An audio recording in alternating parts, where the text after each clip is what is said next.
Hey, what's up? I'm Michael. Today I'm going to be doing a little tutorial, how-to video on how I do my gaming videos. Basically, I use the Hauppauge HDPVR 2 Gaming Edition. It's not the updated one, but the original Gaming Edition version.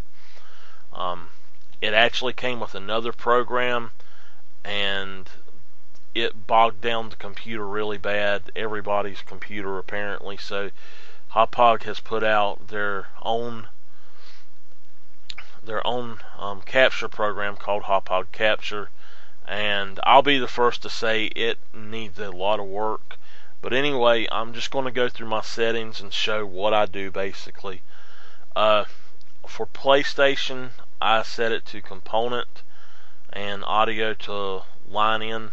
If you're going to do Xbox, go straight in with the HDMI, and you'll switch both of these to HDMI.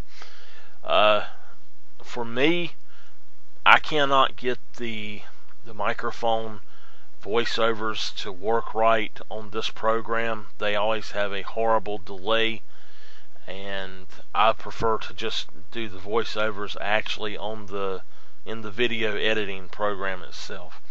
So here's what you do basically though. I set my microphone input to none, and I put my game input to 75%. I mute the microphone and slide it all the way down. Same with the PC audio, I slide that all the way down. The reason I do that is because if you don't, it'll pick up other stuff that's going on while you're gaming.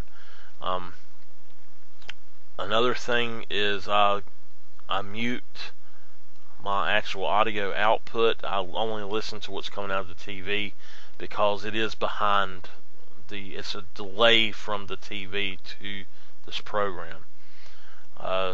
If you want to take a screen capture, then you just click this little button here. Now, my video quality that I currently have, I'll explain a little bit about it. You can go up to 14 megabytes per second, and I wouldn't go below 8.5. 8.1 is decent. 8.5 looks a lot better to me. I mean, it might not to other people, but if you go on up to at least 11.1, it does add a lot of quality to it. It gives you the very high quality, and where 8.1 is high, and anything below that's medium, and then low. So anyway though, I use variable bitrate. If you use constant, it will make your files bigger, and they don't look any better than the variable ones do. So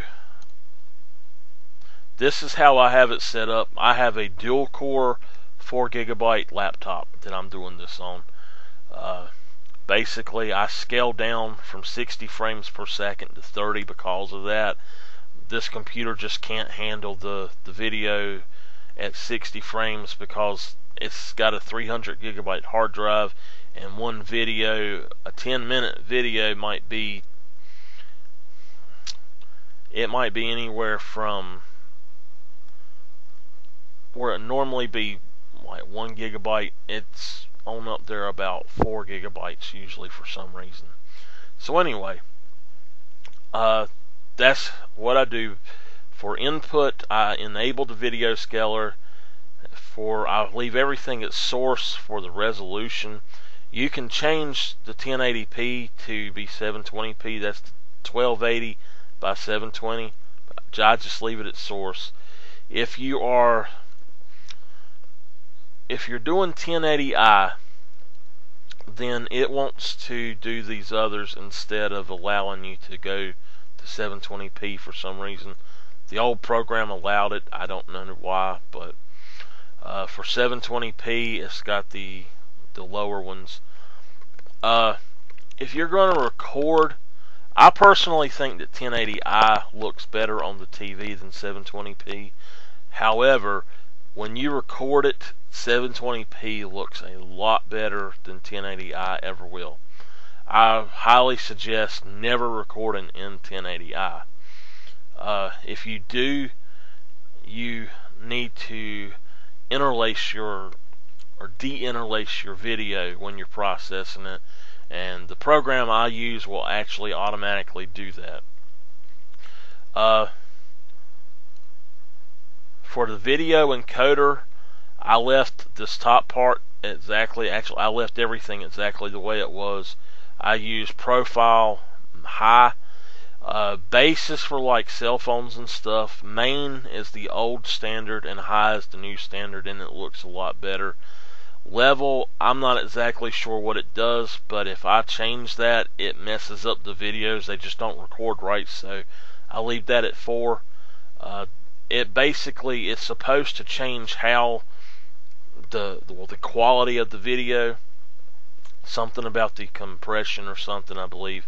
Latency, I'm not sure if that is pertaining to the device itself or to the video once it's recorded. I'm not sure, but I know that if you set it to high, it will actually make the latency in the window here, it'll actually be longer of a delay from your TV than it is if it's set on low.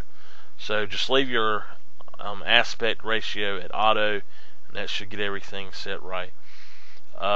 This one I haven't touched. You can mess with that if you want and get a better picture. That's basically like your TV settings to get the best quality picture from your recordings. Your audio encoder, this is set up to use 192. And in all honesty, it really, unless you're a complete audiophile, it really doesn't matter. You could set it at 96 and it would sound decent. 128 is a good one. 192 is good. I probably wouldn't go up above that, although YouTube actually suggests the 384. I do music studio stuff, so I actually usually work in 44 the 44 kilohertz and 192. If you're using something for this is AAC, it's going to sound better than an MP3, so you're basically, you got a good sound anyway. I don't know about the analog audio boost. I don't think that I would use that. Some people have said that it makes when you're using the component cables, that it actually makes the audio louder, but I don't have a problem with my audio at all. So down here, I wouldn't mess with this because their program, unless you have a really good computer and the program works great with it, it just messes stuff up. I'm not even going into the microphone or webcam settings because just going into those throws an error for some reason. Okay, so if you have a logo, then you just find your logo, browse for it here. You can resize it. You can come in here, and I actually have my size set for 720p. But basically, if you're going to be at 1080, then what I set mine at is 150 by 100, and at 720p, I set mine for 100 by 66. And I usually pull this about right here, and you just hit apply. And this device that I'm using has a button on it. If you press the button, it'll allow you to start recording directly from that.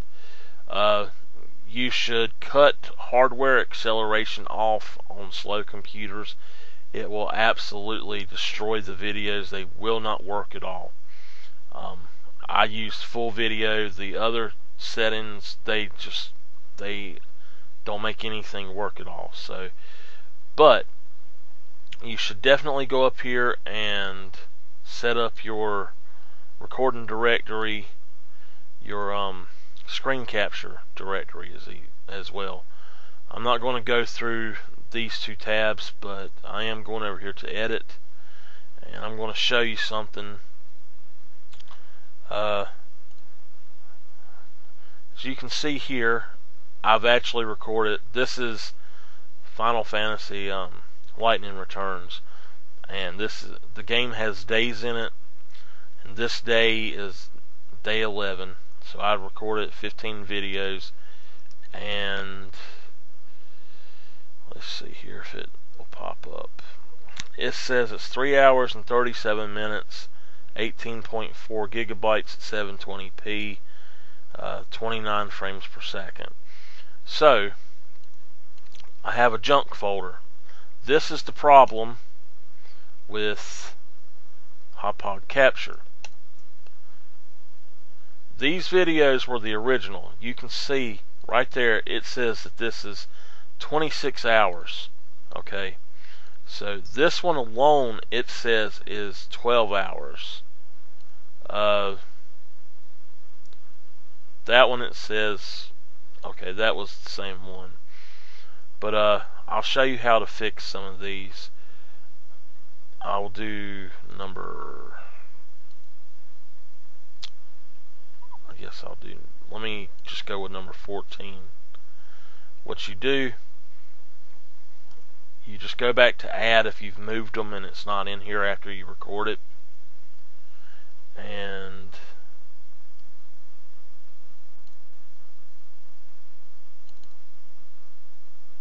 so I usually just capture them to that capture folder. And so I'm all organized in all kind of ways. But anyway, you want to just put that back in there. You can see this says this is 11 minutes and 39 seconds. If you look at it here, it says it's 15 minutes and 58 seconds. And that will cause an error in your video editing programs. Most of the time it will create an error. So what you want to do is bring it back here into this, hit play,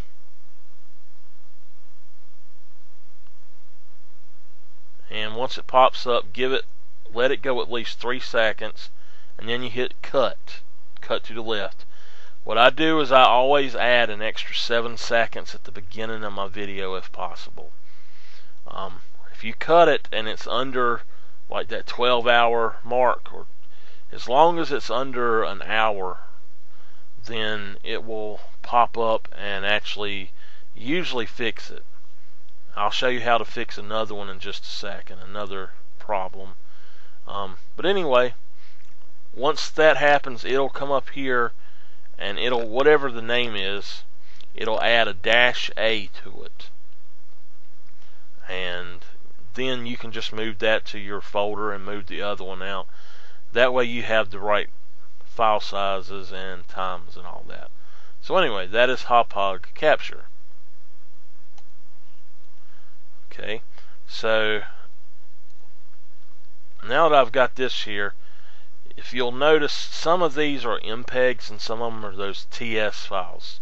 The TS is what Hauppauge Capture records directly, so sometimes they actually mess up beyond fixing. And you can see these say fixed on these TS files. Those are the ones that had the long times and I had to trim off to get right.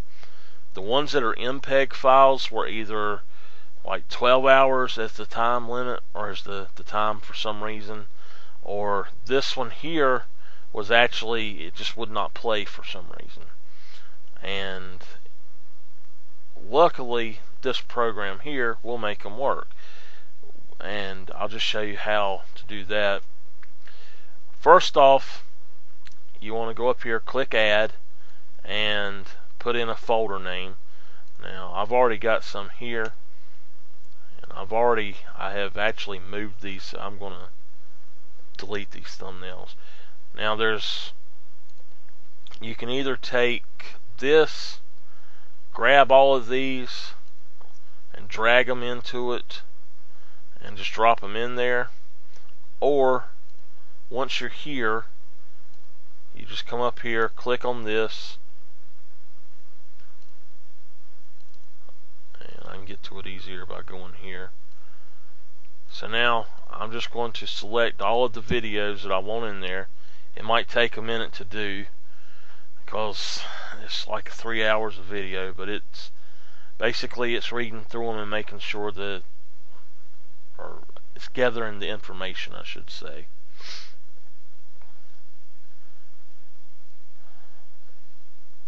For some reason this batch wants to take longer than the others I've done. I think it was that video 11.3 because it had that 12-hour time on it.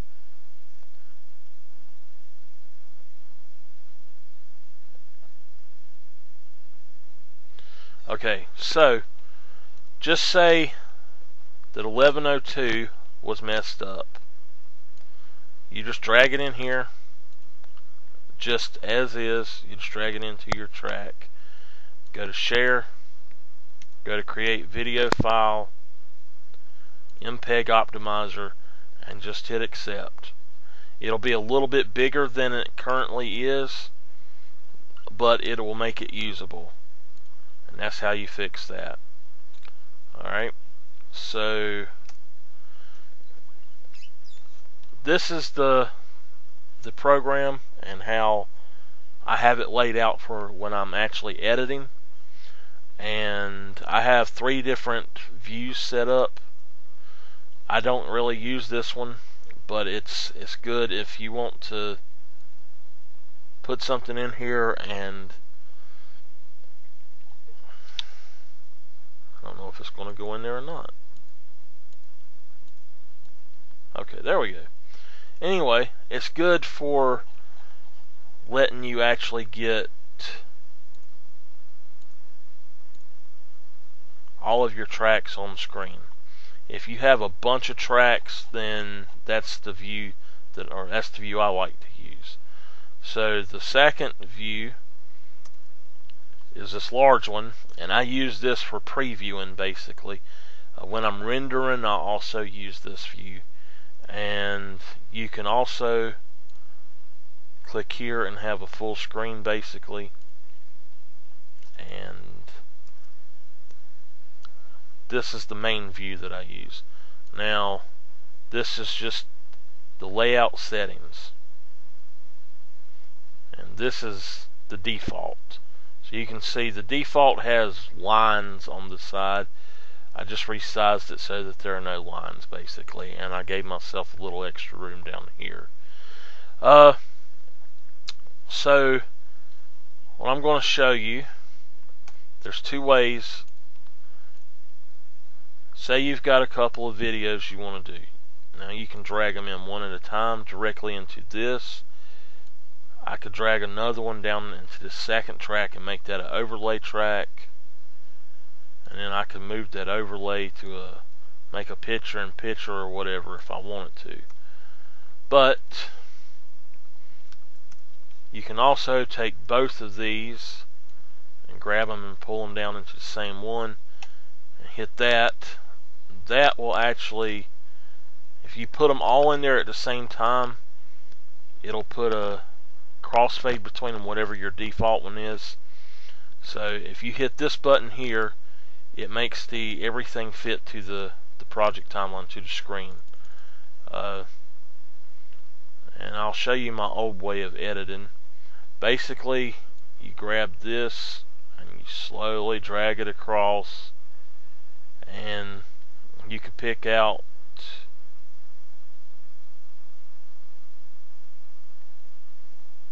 say I was going to cut it here. You just come up here, cut that, come back here, find where she goes back in, cut it there. You click there and just delete that, and then you come here, grab your crossfade, and there it goes. So now that skips from that to that. So there's a much easier way to do this though, and I'm going to again show you another way of getting the stuff in here. say you want it to do the entire thing at once, which is how I actually have been editing here lately. You just drag them all in here, and this is the storyboard view, and then that's timeline view. So with the storyboard view, which this layout works really good for storyboard, and this layout works good for storyboard as well. This layout won't work for storyboard, you can't even see them, but it works for a single, if you just have a video file, it works for that. So let me go back here. You can see it automatically put in transition effects between each of the videos, and it tells you how long the total thing is. If you want to know how long the video itself is, here you can click on the video and it'll make it clip instead of project, and you drag to the end. So that's 1554, or you can just go to storyboard and it says it's 1554 right there. So there's a lot of different views that really help out when you're trying to do stuff fast. So anyway, let me get rid of these. I just want to use this clip. Now you can do this from here, right click on it there, you can go to settings and no, it's not in settings. Okay, you highlight it and go to edit, and you go multi-trim video. You can right click on that, go to multi-trim video, or if you're here, you can just right click on that one and go to multi-trim. I actually prefer using this one, but let me show you why you can use this view in a better way actually. Okay, so as you see, it does put in those crossfades. Now I'm going to multi-trim, hit yes, and what that's going to do is pull up this little thing, and I highly suggest buying a trackball mouse type thing. You can get them for $30, $40.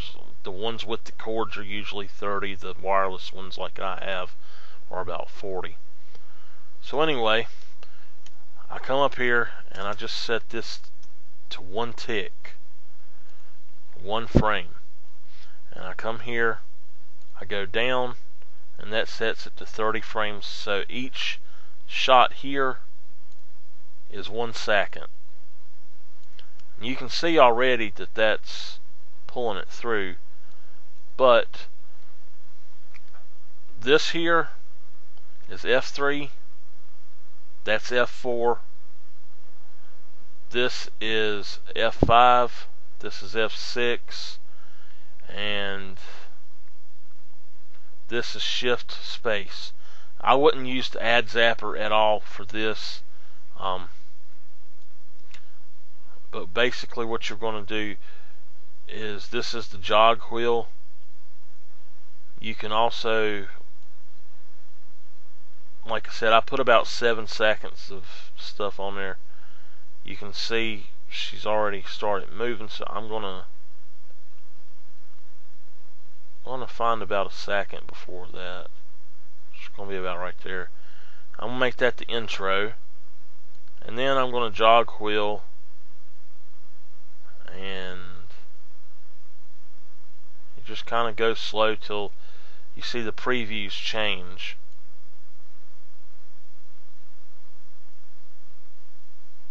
And you just go slow until you find the right point. If you see the previews change and you know that they're going to change, then it's easy to do. Now if you come up here, or like it says, press F6, you can go through a tick at a time,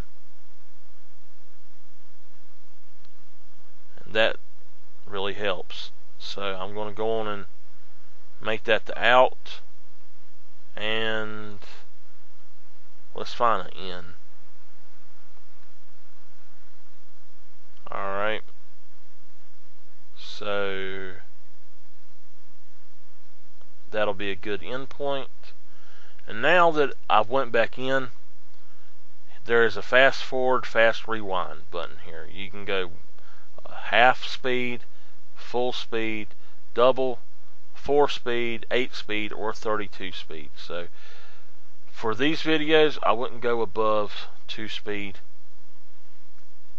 but you can see it's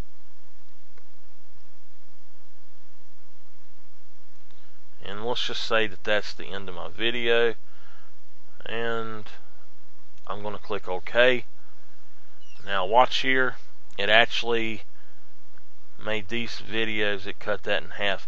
If you cut and put intros in many places, like you put an intro and then you put an outro for each segment that you want, you can have as many of them as you want. It might put 60 little bitty segments in here, and then this would be the next one, and you do the same thing for it. Multi-trim that. It'll take that out so you know that that's your next one, then you multi-trim that. Now, once you get the entire project done, you come up here to your transitions, click on whichever one you want. I always do crossfade for mine, and you just right click and hit apply current effect to video track. If there's anything in here, it'll ask you this, just click yes, and it does it for you. And I am going to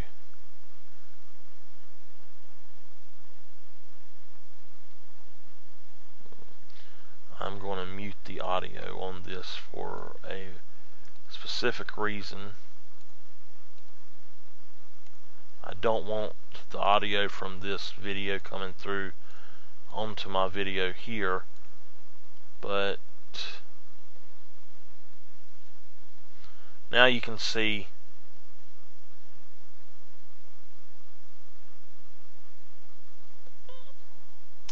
you can press spacebar to stop it.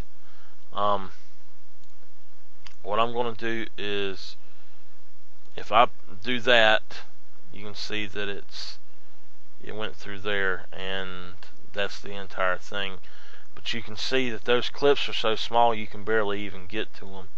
So I'm going to zoom in quite a bit and just show you how the transition does. So if you watch this, this is the scrobbler, basically, the scrubber. So anyway, I'm just going to hit play. Actually, hold on 1 second. Let me flip that to the other view. Now I'm going to hit play. Make sure that you're on project instead of clip.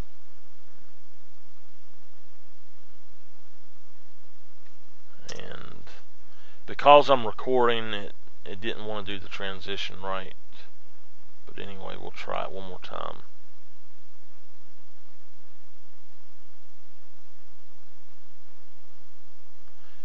That usually transitions pretty smoothly though. Another thing, if you hold F, it'll go forward by 1 tick at a time. On this part, if you hold B, it goes back 1 tick at a time. If you want to do voiceover, you just click this button here and you go in. I would use an external, like a USB headset or something. For some reason this program doesn't capture right with regular like the webcam, built-in webcam microphone or something. They usually don't work. But anyway, once I'm at this point, I'm going to go to share, and I'm going to go on and unmute all of these. I'm actually going to take this one out, take that one out. So anyway, this is a grand total of 38 seconds. I'm going to hit share, and I'm going to go to just create video file. I've got a bunch I've already put on here. If you have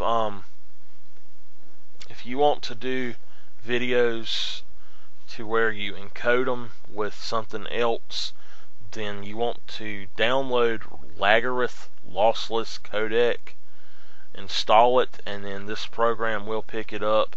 To get to it, you just go to Custom, go to AVI, go to Options, go over to AVI, and go to Lagarith lossless codec. And then you'll want to make sure you user define that and set that to whatever it is that you want to do. I go frame based for mine. I always put it at 29.97. If you use the built-in, the presets, they don't work as well. I use PCM, and I've got it at 44 instead of 48, but 48 is the default, I think. So then you just come over here and you hit OK, and I'm just going to go put it in the junk file and just hit save. And if you click on this while it's rendering, then you can see what you can actually see what it's going through, where it's at in the video. And with the lossless codecs, or if you go with that one that said or notation, they are really fast. It's not taking any file to actually encode them, but they make really big files. The one that has no coding at all, it will make for 1 minute, it's about 10 gigabytes for a file. For 1 minute of lossless, let's see, for an hour was 6 to 63 gigabytes for 1 hour of video. Codec here lossless. If you disable this faster, so you can see it's already up.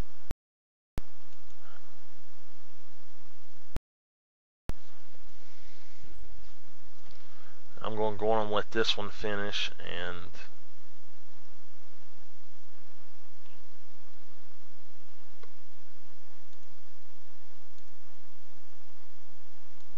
let me pull that down, and let's see here.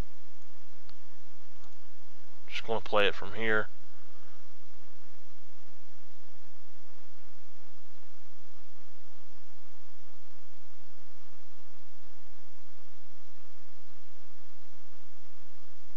And you can see how that transition done. And then you can take that AVI file and you take a program called Handbrake, and you set it up to a custom preset, and you can actually make pretty small files that they're about double the size of what this does, but they look basically they look exactly like the captured ones, the original captured ones. Now the next thing, for the same thing, you go to share. If it's an MPEG based file, you can go to MPEG Optimizer, and this says that it'll save you 97.42% of the time that it originally takes to save. The problem with that is that my file is a 11.1 variable bit rate. What this is going to do is change that to 15 variable bit rate, and it makes it a good looking file, but an hour file will be about 5 gigabytes, 5 to 5.5 gigabytes usually. So that's one way. If you have a higher speed, go on and use that, and it'll be fine. If you have, you can do this as well. Go to same as first clip, and you can see it has that it's an MPEG, and it is the NTSC drop frame, which is 29.97. It is a 720p frame-based MPEG-2 TS transport system. It's the H.264 video, and it's saying that it's variable bit rate at 15, and then it's got the audio information. You just type in whatever and hit save, and it can save it that way. That'll make a halfway decent one. So some of the others I've set up, I'll show you how I actually go about them. You go up here to settings, and you go to make movie templates manager, and it pulls this up, and that's what actually is in right here. So I would not use this one at all, but it's an option because the MPEG-4 up here, that is the preset. This is basically, if you look at it down here, it's exactly the way I would make it, except for its main profile and it's 30 frames per second.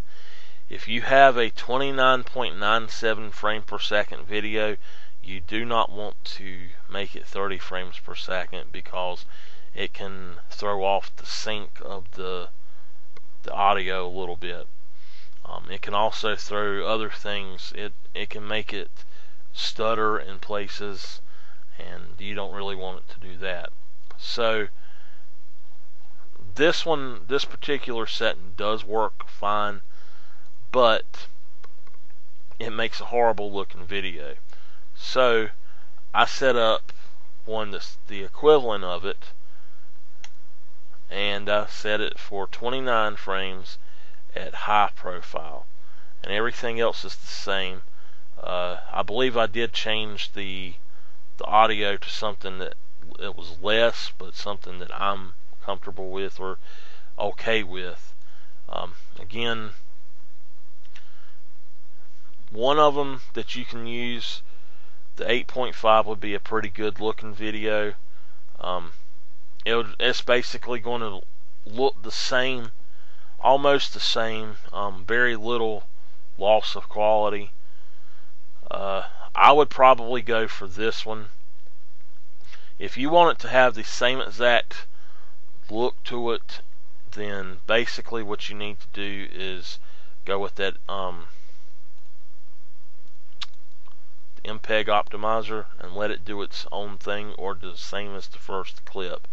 However, if you go in here and you use, say you have a video bit rate of 8.1 and you want it to look about the same after you encode it, or you've spliced and cut and spliced here and there, then what you want to do is go on and set that up about 500 kilobytes above what you actually had it at.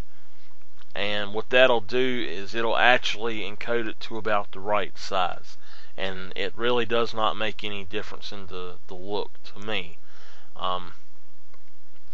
This one that I've set up does look better than this one. The 6 point or the 6.5 that's the one that I actually use a lot. I've actually upgraded it to where I'd have the 7, because I would like to have the bit rate be at least 6.5, and to get that I have to go up to 7. So that's why I've got so many of those settings here. And I'll show you how to get those settings if you don't have them set up here. You go to Custom, MPEG-4, Options, Start and Compression, and you want to go over here to High, and say I want it to be about 6.5, so I'm going to set it at 7. That's the base settings there that come with it. You can change these if you want, but I really wouldn't mess with them. you go to General,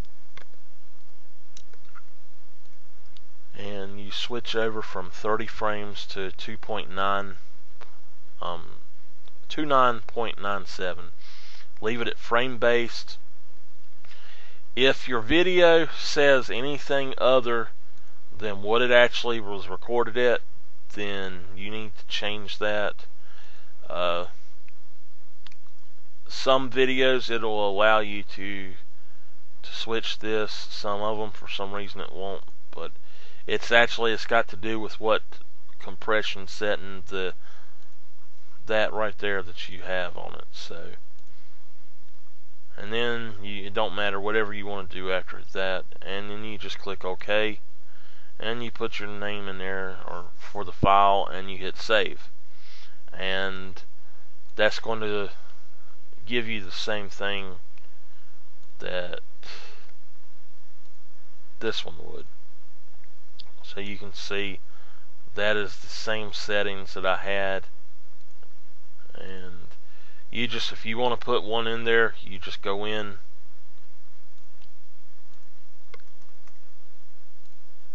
and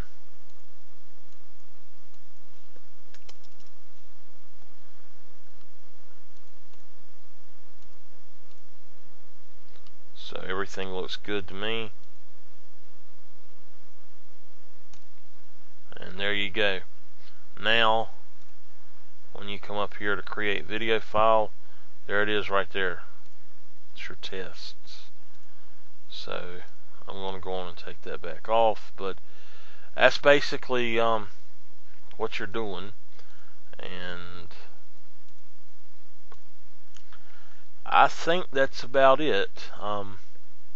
That's once you get your video files recorded, I would not use this upload to web, because what it's going to do, if you come down here and look at it, it gives you that same exact MPEG-4 format that this one gives you, and it tries to upload, but I've never been able to get it to actually upload.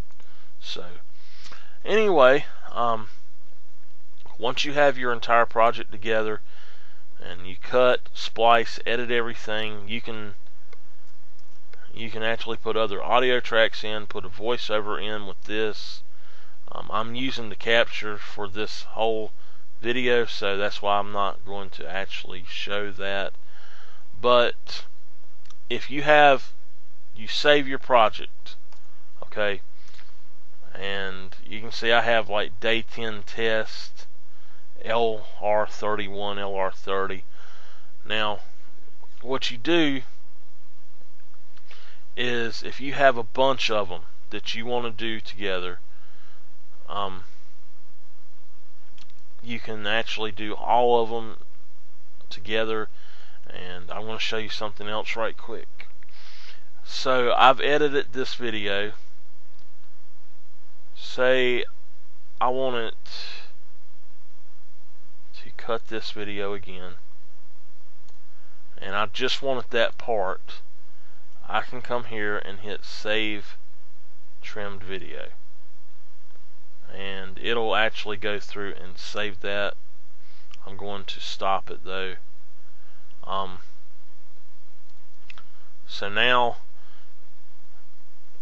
another thing, if you want to, say you have your files and you don't want to work on your actual full video until later, but you know what files you want to put in it, you put all your files, go on and make up your video file, your project file, and you hit Smart Package. Once you can put it wherever you wanted it.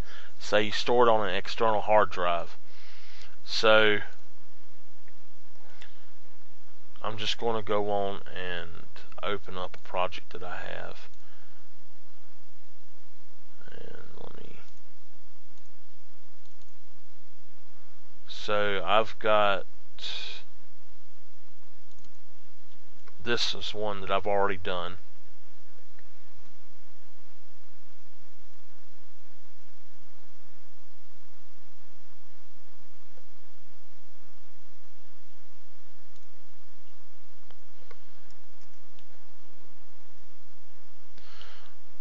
say I wanted this to be, it was on an external hard drive and I wanted to work on it, and I didn't want to have to reload and relink all of the video files.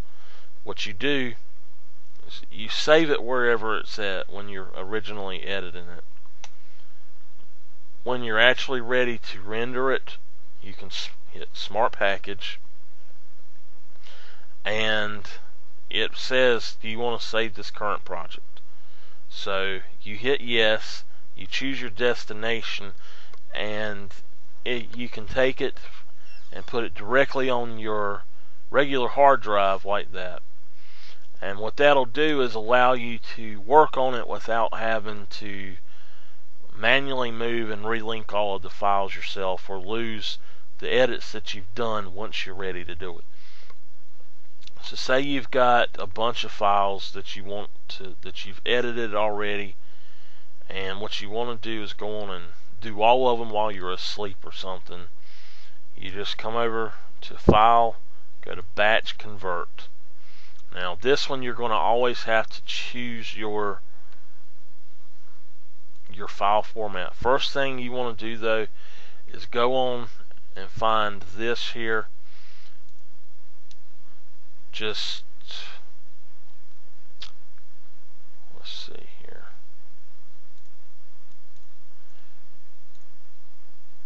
Just say it was my videos, and that's going to change that. So if I saved any videos, now they're going to that place. If you don't do that, they will hide them away in the Video Studio folder in my documents, and it's actually pretty frustrating. So I'm going to come up here, and I've got 3 files.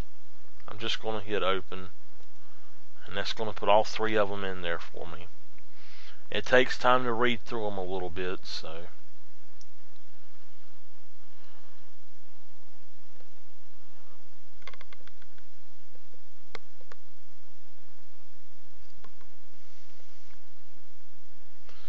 now I've got all of them in there. And now you go over here and you choose whichever one you want to do. For this, I would either go, if you go with the lossless codec, make sure you have a lot of room on your hard drive, else it will fill it up. I would just go with the MPEG 4. Go on, and again, in this one you just gotta set it up every time that you go through, but I mean it's not that long to do. So now all I'd have to do is hit convert, and then just let it sit there for a couple hours, or with this many files, 3 files that are an hour long each, it'll take probably 5 to 6 hours for each one. Well, it depends on the encoder that you're using. Sometimes it'll go on and it'll take about an hour or 2. Sometimes it'll take 5 to 8 hours. And I've had one that took 24 hours to encode because I forgot to move the files from an external drive to the hard drive. So anyway, that's everything that you do basically. And once you have your file, if you save it with the MPEG 4 format or something like that, it usually sets it up so that if you do it like that 7000 kbs thing that I showed you, then for a slower connection on YouTube or a slower internet connection, like I have a 1 megabyte upload speed, and it's way too slow to really do this, but you know, that's what I do. So I'm put that about 7,000 kilobytes per second, or whatever you want to call it, and then that makes my files smaller, and it encodes them to where they'll actually upload right and everything. So that's how you do it. Just go into YouTube, go to upload, and the best way to do it is just go into your folder, grab whichever ones you want and just drag them into the right place in the upload box. And that's it. Before I go, there is one other thing that I can show you, and that is how you do an intro.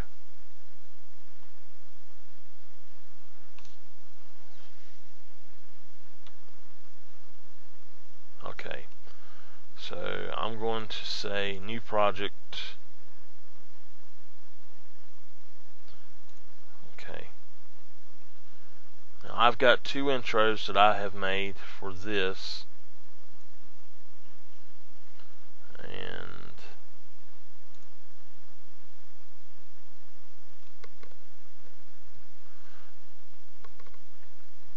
basically that's a template, and this is how I've got it set up. So you just pull the template in and go on, and you can go right here, right click, let's see,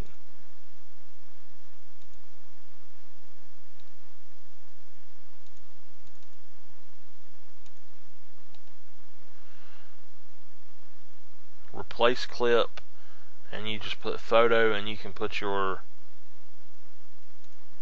picture or whatever.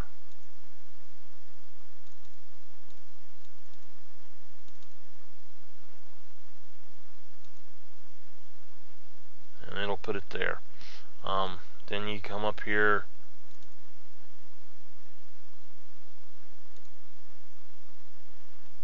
click on the title file, and then you click in here, and you can just say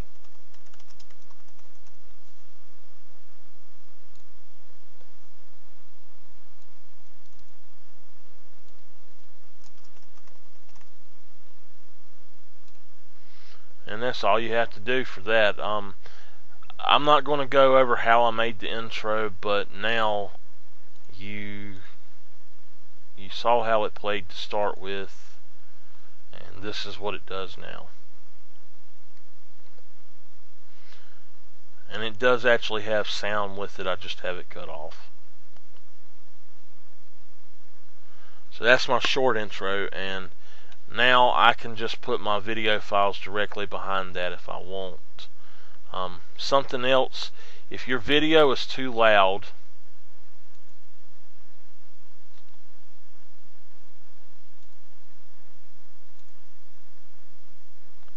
say your video is a little bit too loud, double click on the actual video, and you can come up here, you click that, you can put it to 50%, you can go in and fade it in or out, and then you click on each one.